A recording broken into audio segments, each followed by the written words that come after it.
오늘은 예수행전 13번째 오병이어에 대한 말씀을 드립니다.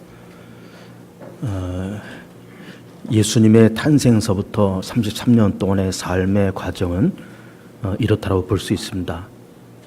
우선 베들레헴 땅에서의 탄생, 그리고 애굽으로의 도피 생활, 그리고 올라오셔서 나사렛 땅에서 정착, 그리고 아버지 요셉을 따라서 목수의 일을 하시다가 나이 30세가 되어서 출가하십니다. 그리고 그때부터 본격적인 3년 동안의 공생애가 펼쳐지는데, 그 공생애 가운데 가장 먼저 하셨던 일이 그 요단강에서 먼저 세례를 받으시는 그런 일이었습니다. 그리고 광야에 들어가셔서 사단에게 3가지 시험을 받으시고 그것을 다 물리치시고, 그리고 내려오셔서 12 제자를 모으시면서 3년 동안의 공생애를 그렇게 펼쳐나가십니다. 그 3년의 공생애를 이렇게 하시면서 예수님께서 수많은 일들을 하셨죠. 얼마나 많은 일을 하셨는지 요한복음 마지막 장에서는 예수님께서 하셨던 말씀과 그 행적을 다 기록한다 그러면은 이 땅에 쌓아둘 것이 없을 것 같다, 그렇게까지 말씀을 하시고 있는 걸 볼 수가 있어요. 그 3년 동안 하셨던 일을 대략 한 7가지로 정리를 해볼 수가 있습니다. 첫째는 예언 사역이고, 두 번째는 말씀 사역, 세 번째는 병든 자를 고치는 치유 사역, 귀신 내쫓는 축사 사역, 가난한 자를 먹이는 공개 사역, 제자들 양육하고 훈련하는 양육과 훈련 사역, 그리고 마지막에 십자가에서 죽으심과 부활 사역. 이것이 예수님의 3년의 공생의 그런 내용이다, 이렇게 볼 수가 있습니다. 비록 3년이라고 하는 그렇게 길지 않은 시간이지만은 그 7가지 사역을 압축적으로 그렇게 하셨습니다. 아주 바쁘게 힘겹게 그렇게 3년 동안에 그런 일을 해나가셨어요. 그래서 하셨던 말씀이 공중의 새도 깃들 곳이 있고 여우도 굴 있지만 인자는 머리 둘 곳이 없다라고 말씀하신 만큼 참 피곤하고 바쁘게 3년 동안에 그렇게 해나가셨습니다. 그런데 그렇게 7가지 사역을 하셨을 때 그 사역 가운데서 아주 현실적으로 가장 매력 있는 사역이 뭘까 이렇게 보면 그것은 바로 치유 사역이에요. 치유 사역입니다. 물론 예수님께서 십자가에서 죽으시고 부활하시는 그것이 예수님의 공생의 가장 중요한 것이고, 그러니까 죽으심과 부활 사역 때문에 우리가 구원받아서 하나님의 자녀가 되었지만, 그 현장 속에, 그 현실 속에서 가장 매력 있는 사역은 치유 사역이었다, 이렇게 보는 거예요. 왜 그런가 하면은 예수님께서 가시는 곳마다 그야말로 인산인해를 이루었습니다. 그러면서 오늘 이 현장에서도, 이른바 오병이어 이 현장에서도 5,000명이 모였다는 거예요. 이 사람들은 대부분 누굴까? 가난한 사람들이고, 그리고 병든 사람들이고, 그래서 예수님께서 3년 동안의 공생을 하시면서 많은 그런 사역을 하시면서 그 중에 가장 중요한 것이 이 치유 사역이었어요. 그런데 이 치유 사역이라는 걸 놓고 보면 가난한 사람들이 먹을 것을 찾으러 예수님에게 갔다라도 볼 수 있고, 또 말씀 듣기 위해서 은혜 받기 위해서 갔다라도 볼 수 있지만은 이 병이라고 하는 것과 치유라는 이 개념은 아주 현실적인 거잖아요. 이거는 미룰 수 없는 일이고, 또 이거는 뭐 부자는 예외가 된다든지 높은 고급 관리직에 있는 사람은 예외가 된다든지 그런 것이 아니라, 이 병이라고 하는 거는 부자나 가난한 자나 무슨 고급 직에 있는 사람이나 아니면 낮은 데 있는 사람이나 누구나 다 이 병에는 자유로울 수가 없는 거예요. 근데 이 치유 사역을 예수님께서 그렇게 해나가시면서 본인도 병에 걸려서 예수님에게 가서 치유받기 위해서 간 것도 간 거지만은 예수님께서 치유하시는 그 사역을 구경하러 온 사람도 많이 있었던 겁니다. 우리가 지금 오병이어 이 현장을 지금 보고 있는 건데, 사실 그 오병이어라고 하는 말은, 이 병이라는 말은 떡을 얘기해요. 떡, 5개의 떡과 이어, 그 2마리의 물고기를 가지고 5,000명을 먹였다. 그리고 12번은 남았다. 그래서 이제 오병이어 그런 말을 하고 있어요.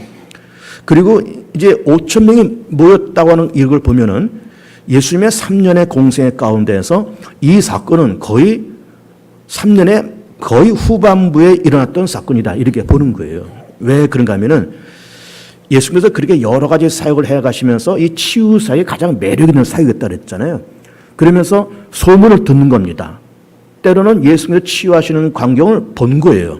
또 본인도 예수님께로 가서 치유받은 경험이 있는 겁니다.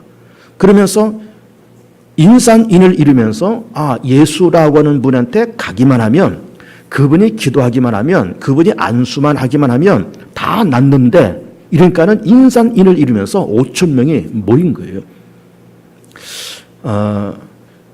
우리 현대인들도 이러저러한 병들을 안고 그렇게 살아갑니다. 뭐 병 한두 가지 없는 사람들이 없어요. 거의 대부분 병들이 있습니다. 여러분, 이제 암이라고 하는 것이, 우리는 그전에 어렸을 때는 저만 해도 어렸을 때는 암이다라는 병이 그렇게 흔치 않았던 병 같아요. 별로 말하지도 않았고. 근데 이제 어느 순간부터 암 하는 말이 이게 자꾸 들리는 거예요. 근데 이 암이 얼마나 흔해졌는지, 여러분 우리나라의 암 환자가 몇 명인 줄 압니까? 이 암 종류도 뭐 수십 가지 암 종류가 있고, 또 그 암도 뭐 1기서부터 시작해서 말기까지 이렇게 다 해서 여러 종류의 암들과 1기서부터 말기까지 각종 암 환자를 다 합치면은 약 한 200만 명 된다는 거예요. 우리나라에. 굉장한 것 아닙니까? 아니, 우리나라의 인구가 5천만인데 200만 명의 암 환자가 있다 그러면은 이거는 엄청난 환자들이 우리나라에 그렇게 있는 거예요. 근데 만약에 예를 들어서 어느 병원에서 어떤 암에 되었던 어쨌든 이 프로그램을 적용하면은 99% 완치된다라고 하는 어떤 놀라운 의학적인 기술을 이렇게 개발해가지고, 그러면서 이걸 전국에다 홍보를 해서 어떤 암이든 뭐 1기가 됐든 말기가 됐든 뭐 임종 환자가 됐든 우리 프로그램을 적용해서 이런 치료를 받으면 99% 낫는다. 또 그것이 정말 확인이 됐다 그러면은 아마 그 병원은 미어 터질 거예요. 미어 터질 겁니다. 그리고 돈방석에 앉을 겁니다. 아니면 낫는다 그러는데 있는 돈 없는 돈 다 끌어들여서 집 팔고 뭐 자동차 팔고 다 팔아서 돈 싸 짊어지고 그 병으로 몰려들 거예요. 이거는 불보듯이 뻔한 겁니다.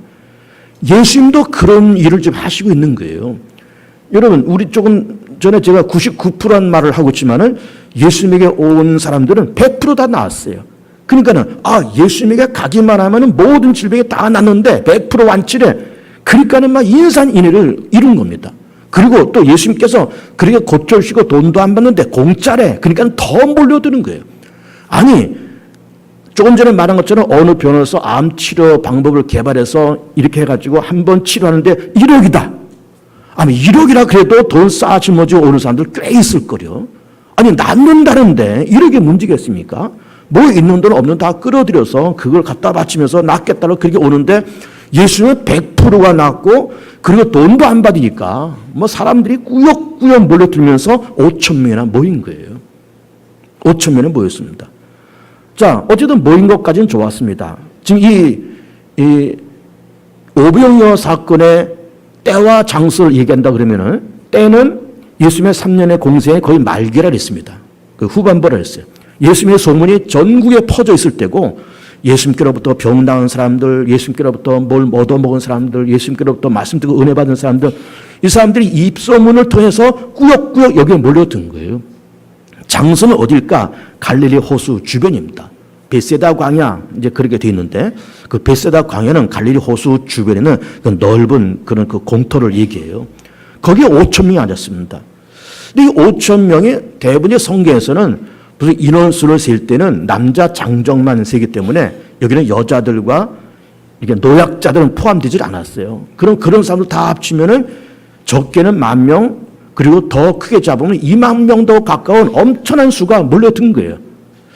그래서 우리가 이 5천 명이 앉아있다는 걸 이렇게 놓고 보면서 대략 여인들도 있었고 노인들도 있다 그럴 때 일단 우리가 계산하기 좋게, 생각하기 좋게 한 10,000명쯤 앉아있다고 쳐봅시다. 10,000명쯤.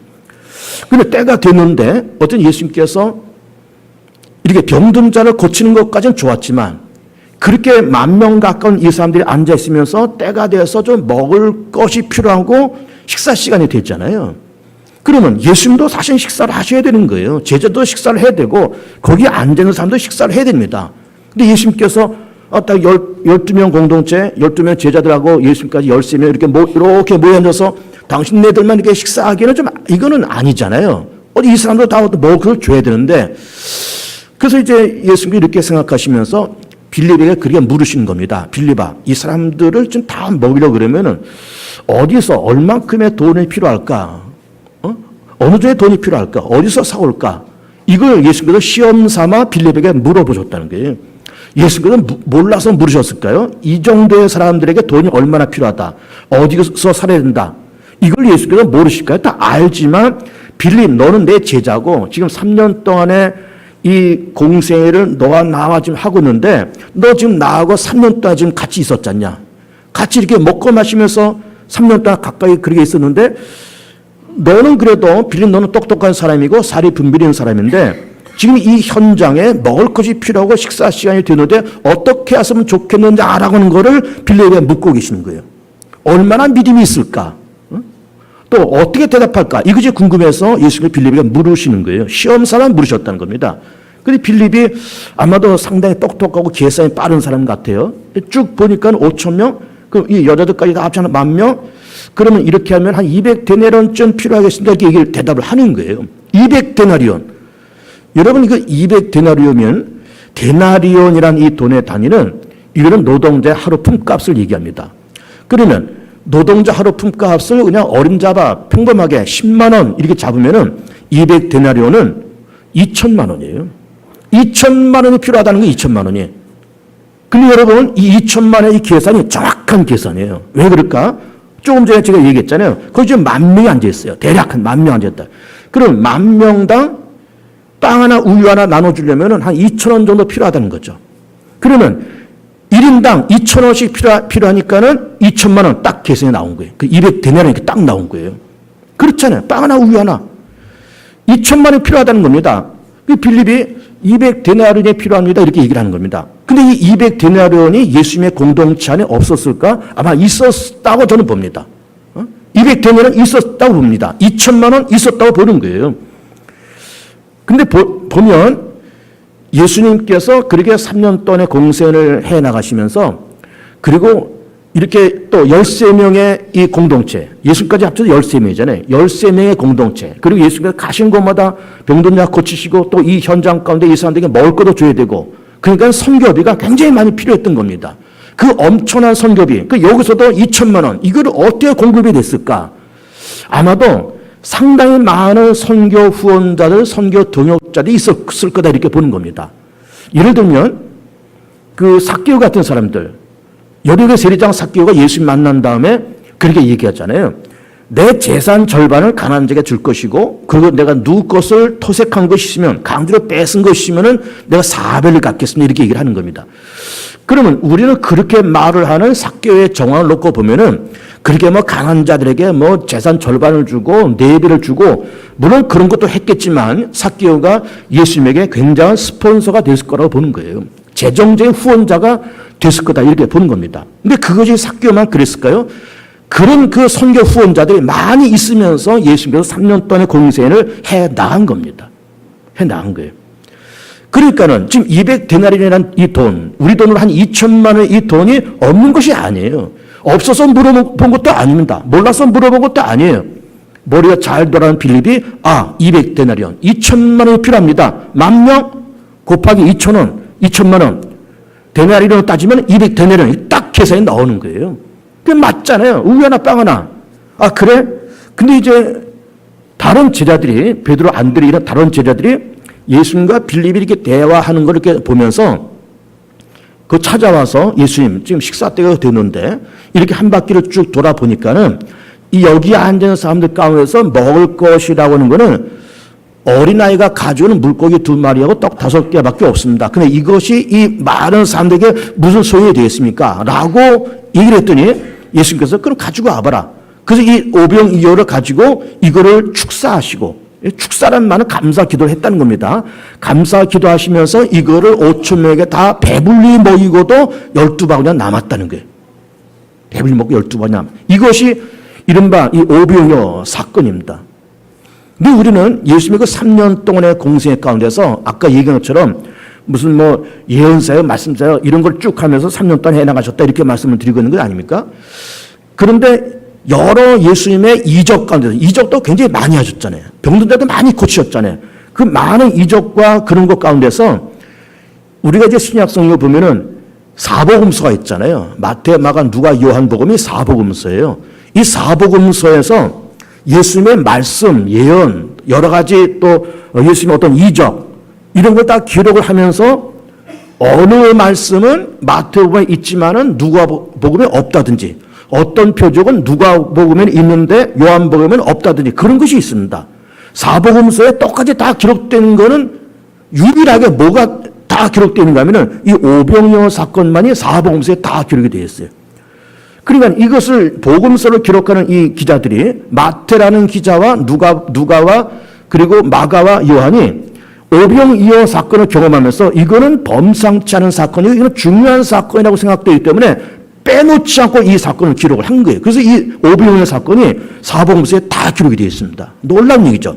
예수님의 말씀과 사역 가운데 더러더러 마태복음에 빠지기도 하고 누가복음에 빠지기도 하고 그랬던 말씀과 기적이 많이 있지만 오병이어만큼은 사복음서에 다 기록이 되어 있다라고 하는 거예요. 그만큼 이게 굉장히 중요한 사건이었기 때문에 그렇게 4명의 기자들이 다 기록을 하고 있는 겁니다.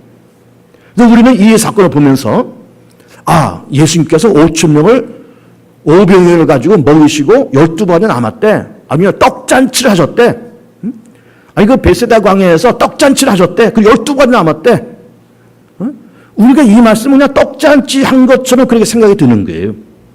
물론 떡잔치 한 건 맞긴 맞아요. 그러나 그건 떡잔치만 한 게 아니에요. 이 요한복음 6장 말씀 계속 놓고 보면은 그냥 물고기 2마리 떡 5개로 그냥 떡잔치하고 끝난 것이 아니라 그 물고기 2마리 떡 5개가 무엇을 의미하는가라고 하는 것을 요한복음 6장 후반부에서 말씀을 하고 있습니다. 굉장히 중요한 말씀이에요. 그냥 떡만 먹고 끝냈다. 그런 것이 아니었던 거예요. 정말로 생명이 뭐냐? 영생이 뭐냐? 우리가 먹는다는 문제가 뭐고 영생이라는 것이 뭐냐라고 하는 것을 끄집어내기 위해서 오병이어의 사건을 예수께서 그렇게 마련을 하신 겁니다. 단지 그냥 먹을 것 챙겨서 다 그냥 먹고 그냥 12번 남았대. 떡잔치 했대. 물고기 잔치 했대. 그 말이 아닌 겁니다.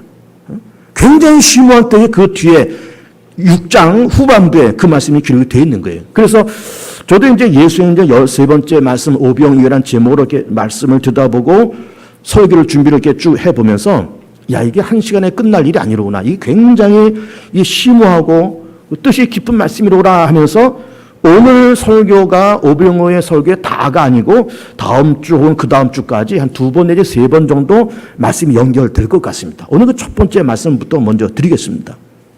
그 첫 번째 말씀이 뭔가 하면은 지금 베세다 광야에서 모인 이 사람들이 5,000명이 앉았다. 그 말 아닙니까? 5,000명이 앉았는데 지금 때가 되어도 먹을 것이 없는 거예요.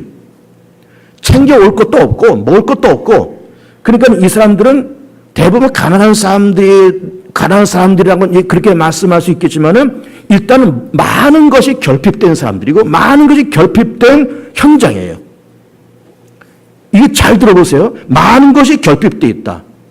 그것이 뭐 물질이 되었던 영적인 것이 되었던 육적인 것이 되었던 가시적인 것이 되었던 비가시적인 것이 되었던 뭔가 결핍이 많은 사람들이 모였는데 또 문제는 결핍이 많음에도 불구하고 그 결핍된 사실을 다 모르고 있어요. 우리가 결핍됐네 이걸 모르고 있습니다. 그리고 알아도 대안이 없는 사람들입니다. 이게 오병이어 사건의 문제점이에요. 결핍되었다. 그리고 그거를 모르고 있다. 알아도 대안이 없다. 이게 오병이어 현장의 문제다 그 말이에요. 그러면은 결핍되었다라고 하는 걸 얘기할 때 21세기, 우리 지금 21세기잖아요. 2019년도를 살아가는 우리 대한민국 국민들에게 또 우리 개봉중앙교회에게 현대인들에게 우리도 뭔가 결핍된 것이 있지 않을까라는 생각을 해보는 겁니다. 그리고 이 오병이어 이 현장에서는 떡이 결핍되고 물고기가 결핍되면서 먹는 것이 결핍됐지만 사실은 우리나라는 이제는 어느 정도 먹는 문제는 해결된 나라예요. 소득 3만 불 시대가 되고 이제는 경제 규모 세계에서 10번째다 11번째다 하는 이제는 우리는 선진국에 들어온 그런 나라입니다. 우리는 그런 자부심이 필요해요. 우리는 선진국이다. 대한민국은 선진국이고 그리고 우리 대한민국은 경제 순위 10번째 가는 나라라고 하는 그런 우리의 자부심과 의식이 필요해요. 그래서 이른바 먹는 문제와 경제 문제는 해결이 된 거는 분명하지만 그럼에도 불구하고 우리 현대인들에게 결핍된 것이 몇 가지 있다고 하는 것을 발견해 봅니다. 그게 뭘까? 세 가지를 먼저 발견해 봅니다. 그 첫째는 신뢰요. 두 번째는 감사요. 세 번째는 인정이에요. 이것이 현대인들에게 결핍된 사건입니다. 그런데 이 결핍된 것이 결핍되어 있음에도 불구하고 이거를 모르고 있고 알아도 대안이 없다는 것이 우리의 문제예요. 신뢰가 결핍된 세상을 우리가 그렇게 살아갑니다. 선배와 후배 간에 신뢰가 없습니다. 어른 세대와 젊은 세대와 신뢰가 없습니다. 야당과 여당 간에 신뢰가 없습니다. 북한과 미국 간에 신뢰가 없습니다. 보수와 진보 간에 기성세대와 젊은 세대 간에 신뢰가 없습니다. 다 신뢰가 없어요. 그 신뢰가 깨진 이유가 뭐냐라고 하는 걸 또 제가 말씀을 드릴 겁니다. 우선은 신뢰가 없는 사회에서 살아갑니다. 그러니까 신뢰가 없으니까는 다 짜증나고 신경이 나고 너만 잘났냐? 나도 잘났어. 서로의 몫을 높이면서 서로 그렇게 하면서 그러면서 살아가요. 신뢰가 결핍된 세상에서 우리 그렇게 살고 있는 거예요. 두 번째 우리 가운데 결핍된 것이 뭔가 하면은 감사의 결핍입니다. 감사가 안 되거든요. 안 되고 못 되고. 정말로 우리는 알게 모르게 하나님의 은혜 가운데 다 사는 사람들입니다. 하나님은 절대적인 공급자고 우리는 절대적인 수혜자고. 그렇잖아요. 하나님은 절대적인 갑이고 우리는 절대적인 을이에요. 그런데 절대적인 을의 위치에 있는 우리들이고 하나님은 절대적인 갑의 위치에 있는 분인데 하나님은 갑질을 하지 않습니다. 세상에서는 갑질이다 무슨 질이다 하면서 갑질이란 말을 하지만은 하나님은 절대적인 갑의 위치에 있지만 절대로 갑질을 하질 않아요. 근데 누가 그러면 갑질이 됐든 뭘 할까? 우리는 절대로 을의 위치에 있는 사람인데 우리가 을질을 해요. 우리가 을질을. 을질이라는 말 여러분 처음 들어보시죠? 갑질이라는 말을 흔히 들었죠. 을질이라는 말은 우리 잘 못 들었습니다. 근데 우리는 을질을 하면서 살아가요. 그게 뭘까요? 감사하지 않는 거예요. 그러니까 내가 잘나서 사는 것 같은 거예요. 내가 잘나서. 내가 잘나고 내 힘으로 내 재주로 내가 이래서 먹고 산다고 하면서 하나님의 은혜도 모르고 부모의 은혜도 모르고 선배의 은혜도 모르고 다 인정하지 않고 그 감사를 끊고 그냥 그렇게 제잘난 듯이 살아가는 그것이 을질이에요. 현대인들은 대부분 그렇게 을질하면서 살아갑니다. 그런데 하나님은 은밀한 하나님의 보호하심과 은밀한 하나님의 은혜와 은밀한 하나님의 도우심이 있어서 우리가 느끼지 못하고 알지 못할 뿐이지 하나님의 은밀한 도우심과 관심과 보호하심과 축복 속에 우리가 살고 있다는 것을 우리는 망각하고 감사를 잃어버리고 우리는 을질을 하면서 세상을 살고 있는 거예요. 좀 전에 신뢰라는 말도 했고 지금 이 감사라는 말도 했지만은 그러면 우리는 신뢰가 소멸된 세상에 살고 있다. 그리고 감사가 소멸되고 결핍된 세상에 살고 있다라고 할 때 이유가 뭐냐? 또 결핍된 것이 뭐냐라고 할 때 그것은 바로 인정이에요. 인정이 결핍되니까 감사도 없고 신뢰도 없는 거예요. 여러분 인정, 정이라는 걸 얘기하는 것이 아닙니다. 정을 얘기하는 것이 아니라 인정, 그 사람을 인정한다 그 말이에요. 요즘 세대는 인정을 잘 안 합니다. 자식, 부모 인정 잘 안 해요. 후배가 선배 인정 잘 안 합니다. 젊은 세대가 기성세대 잘 인정 안 해요. 더 나아가서 우리가 하나님 인정하지 않습니다. 다 인정하지 않아요. 인정이 결핍된 세상에서 다 그래 살고 있어요. 그러니까는 지금 세 가지가 결핍된 세상에서 살고 있다는 말씀을 제가 드리는 겁니다. 신뢰와 감사와 인정. 그런데 결국은 신뢰가 결핍되었건 감사가 결핍되었건 그 원동력은 결국은 인정이에요. 인정이 안 되니까는 신뢰가 안 되고 인정이 안 되니까는 감사가 없고 인정이 안 되니까 을질을 하고 다 그렇게 우리 세상을 살고 있는 겁니다. 여러분 보세요. 인정이라는 걸 여러분 생각해 보세요. 사람은 완벽한 사람은 이 땅에 없습니다. 어느 누구든. 의인 없는 하나도 없다는 말은 모든 사람이 다 죄를 범하면 하나님 영광에 이르지 못한다는 말씀을 하시고 있지만 동시에 이 땅에는 완벽한 사람도 없고 완벽한 의인도 없어요. 없습니다. 100% 완벽한 인간도 세상에는 없어요. 다 누구나 다 좀 비중의 차이는 있지만은 다 사람은 나름대로 장점이 있는가 하면 단점도 있고 잘하는 것이 있는가 하면 못하는 것도 있고 그 사람의 밝은 면이 있는가 하면 때로는 어두운 면도 다 있습니다. 다 있습니다. 그러니까는 100% 장점만 있는 사람도 없는 것이고 100% 100% 단점 없는 사람도 없어요. 다 장점과 단점이 많고 적을 뿐이지 다 우리가 그 섞여서 다 그렇게 살고 있는 거예요. 근데 우리는 대부분 어떤 사람을 평가할 때 어디를 보면서 늘 평가하는가 하면은 그 사람의 장점을 보고 평가하지 아니하고 대부분 그 사람의 단점을 보고 평가합니다. 그 사람의 잘하는 것을 가지고 그 사람의 가치를 평가하지 않고 그 사람이 못하는 것을 가지고 가치를 평가해요. 저 사람은 90%가 장점이 있는데 90% 잘하는 것이 있는데 못하는 거 10% 때문에 그 사람을 망가뜨립니다. 그 사람을 무시하고 망가뜨리고 그 사람을 매장시키고 10% 때문에 사실은 90%가 좋은 점이 있거든요. 많이 있거든요. 그럼에도 불구하고 우리는 그 어두운 10% 잘못하는 10% 그 사람의 약점인 10% 그거 가지고 그 사람을 매장시켜버려요. 매장시켜버립니다. 교회가 더더욱 그런 것 같습니다. 우리 개봉중앙교회 한 50년 가까이 되면서 참 좋은 분들 많아요. 일 잘하는 분들 많습니다. 뭐 전도부에서, 뭐 교회학교에서, 뭐 봉사부에서, 여전도에서 일 잘하는 분들 많습니다. 뭐 일 시키면 톡톡톡톡 해내고, 교회학교에서 뭐 일 톡톡 해내고, 전도부 맡기면 톡톡 해내고, 잘합니다. 교회학교 교사 맡기면 성가대 뭐 중창단 하면 잘합니다.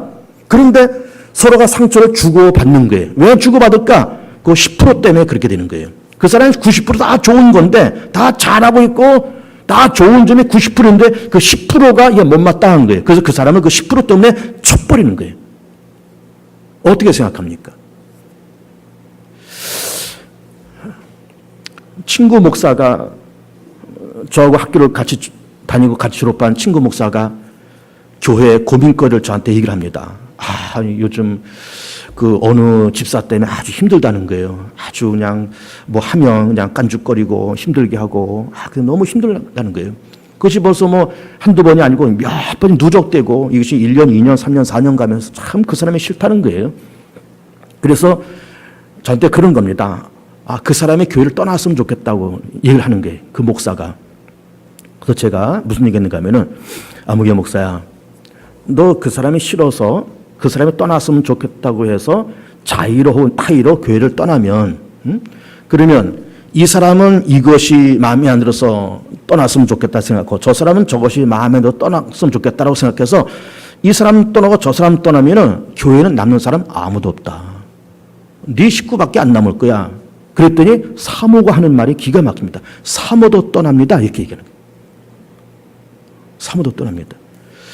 그러니까 내가 그러면서 그 친구한테 어쨌든 뭐 힘들게 하는 사람이 있건 뭐 하는 사람이 있건 그래도 어쨌든 내 교인이고 내 사랑하는 자식이고 내 사랑하는 새끼고 내 사랑하는 교인이고 그러니 이런 사람 저런 사람 다 붙들고 가는 것이 가정이고 다 붙들고 가는 것이 목회지 이 사람은 이래서 나가야 되고 저 사람 저래서 나가야 되고 그래서 이거 뛰고 차 뛰고 푸 뛰고 다 뛰면은 쫄 가지고 장기를 둘라냐 쫄 가지고 그러면 안 돼.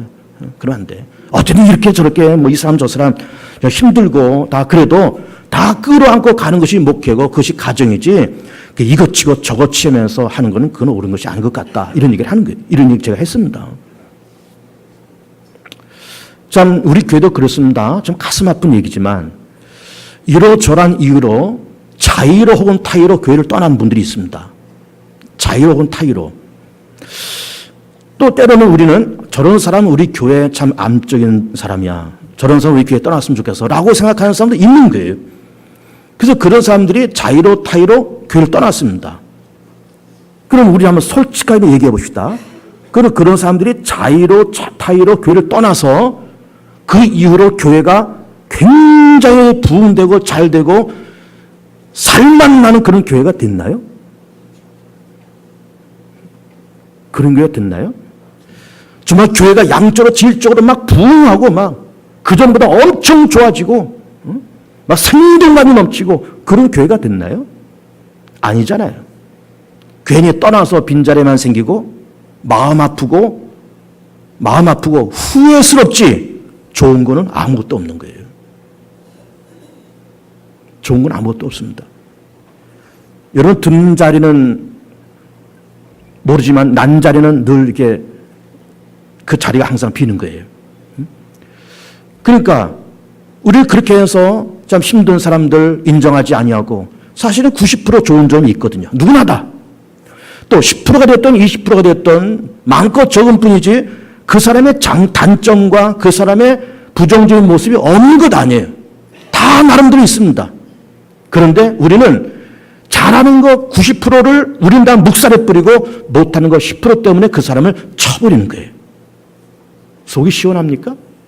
그래서 교회가 잘 됐나요? 갑자기 교회가 부흥됐나요? 그렇지 않습니다. 마음만 아프지. 후회스럽기만 하지. 후회스럽기만 하지.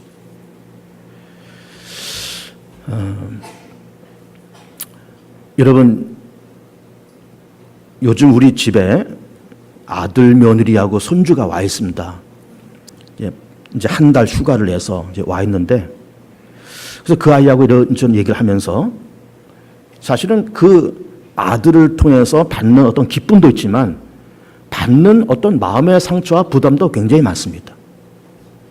부담과 상처가. 그러면서 그 아이를 통해서 참 기쁨도 없고 보람도 없지만 보람도 이렇게 내가 이렇게 받지만 그 아이를 통해서 사실은 부모로서 상처도 받아요. 부모가 상처를 받아, 부모가. 힘들고 상처를 받아요. 그러나 비록 그런 아이지만 어쨌든 하나님께서 내게 맡겨주신 그런 생명이 있잖아요. 여러분 10자식 있으면 10자식이 전부 다 효자일까요? 나한테 잘하는 효자도 내 자식이고 부모 가슴에 못을 박는 그런 불효막심한 아이도 내 자식이에요. 그 불효막심한 그 아이를 버려야 될까요? 그럴 수는 없잖아요. 그럴 수는 없는 겁니다. 그러니까 어쨌든 이러나 저러나 내 식구고 내 자식이고 내 새끼고 내 가족이고 내 성도고 10% 부족한 점이 있지만은 90% 좋은 점을 보면서 인정해 주고 가는 것이 이 성숙한 사람의 모습인 거예요. 성숙한 사람의 모습인 겁니다. 우리 그런 말 있잖아요. 벼룩 한 마리를 잡으려고 초가삼간 다 태우느냐 그런 말 있잖아요. 벼룩 한 마리가 초가지 위에서 왔다 갔다 하는 거예요. 한 마리가 벼룩 한 마리가 이걸 잡아야 된다고 하는 것에는 반대하지 않겠습니다. 근데 그걸 잡으려고 초가삼간을 다 태워야 될까요? 어떻습니까? 우리 대한민국도 그렇고 우리도 그렇고 우리 벼룩 한 마리를 잡으려고 집 한 채 홀라당 태워먹고 또 집 한 채 홀라당 태워먹고 그러고 있는 것은 아닐까.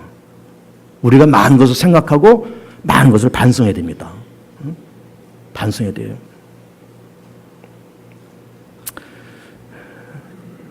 진실로 결핍된 세상에서 우리가 살아가면서 신뢰와 감사와 인정이 결핍된 세상에서 정말로 신뢰가 회복되고 감사가 회복되고 인정이 회복되는 그런 우리 모두가 다 돼요.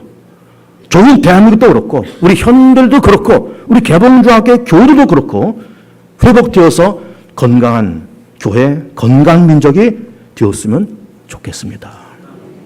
우리 합심을